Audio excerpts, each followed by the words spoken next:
حكايتي من كلام واحد بتحبي قوي، واحد تعب عشاني وعشانك قوي، عشان نتولد مسلمين ونعرف الحق من غير تعب. أظنك دلوقتي عرفتيه، حبيبك محمد صلى الله عليه وسلم، اللي وصى بيكي أم وزوجة وبنت، واللي حكى عنك حاجات ما شافهاش هو بس أنا شفتها. وزي ما النبي وصانا، ولأني أخوك في الدين والله خايف عليكي، ولأني والله بحب لك الخير وبغير عليكي زي ما بغير على أمي وأختي وزوجتي، لازم أحكي لك كلام عشان ما تتصدميش يوم القيامة لما تقابليه. في يوم هيقول فيه كل نبي نفسي نفسي إلا هو هيقول أمتي أمتي. لكنك لو فضلت زي ما انتي، الملائكة هيقولوا له عنك إنك لا تدري ما أحدثوا بعدك. هيرد يوميها ويقول سحقا سحقا.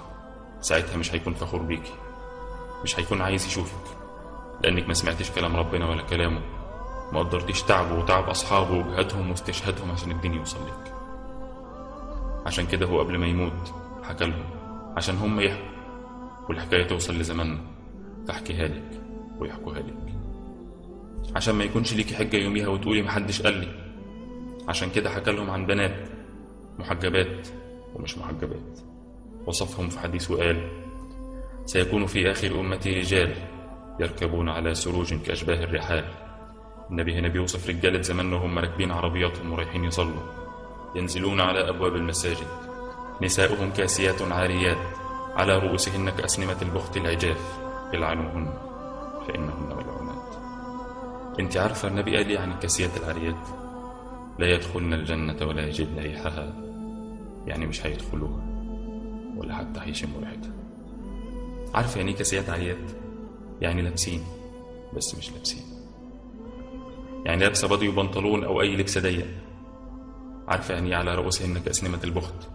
يعني لفة راسها بإشارب زي سنم الجمل، لفة أو لفتين ومش منزلة على فتحات الملابس. لو فضلتي على حالك ده وانت عارفة ومختارة معصية ربنا بكيفك، تفتكري ربنا هيكون راضي عنك؟ عارفة يعني ايه ملعونات؟ يعني مطرودة من رحمة ربنا. واحنا لينا ايه غير رحمة ربنا؟ الموضوع بجد كبير. كم مرة كنت سبب في ان الشباب يعصوا ربنا ويبصوا عليك؟ كم واحدة شافتك فقلدتك وافتكرت ان ده حجاب؟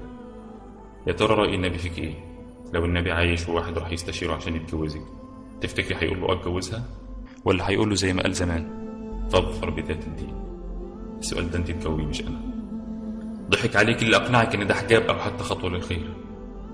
الحجاب هو ستر مفاتن المرأة، مش تجسيمها وإظهارها. وربنا عز وجل قال ولا يضربن بأرجلهن ليعلم ما يخفين من زينتهن وتوبوا إلى الله جميعا أيها المؤمنون لعلكم تفلحون. خدي عزيمتك من أجمل معنى حب في قلبك، حبك لربنا. معنى حياتك الحقيقي هو إن حبك لربنا يكون أكبر من أي حب تاني لأي حد ولأي حاجة. أقل حاجة ينفع تتلبس عباية واسعة وإشارب طويل، ما يكونش زينة في نفسه. انزل اشتري لبس ينفع تقابل بيه ربنا، لأن الوقت مش في صالح أي حد، ما تسوفيش. لأن النبي حكى عن شباب وبنات في آخر الزمان هيموتوا فجأة من غير أي مرض، وزي ما النبي قال حصل وبيحصل وهيحصل. ما تأخريش لحظة، لأن اللحظة بتفرق.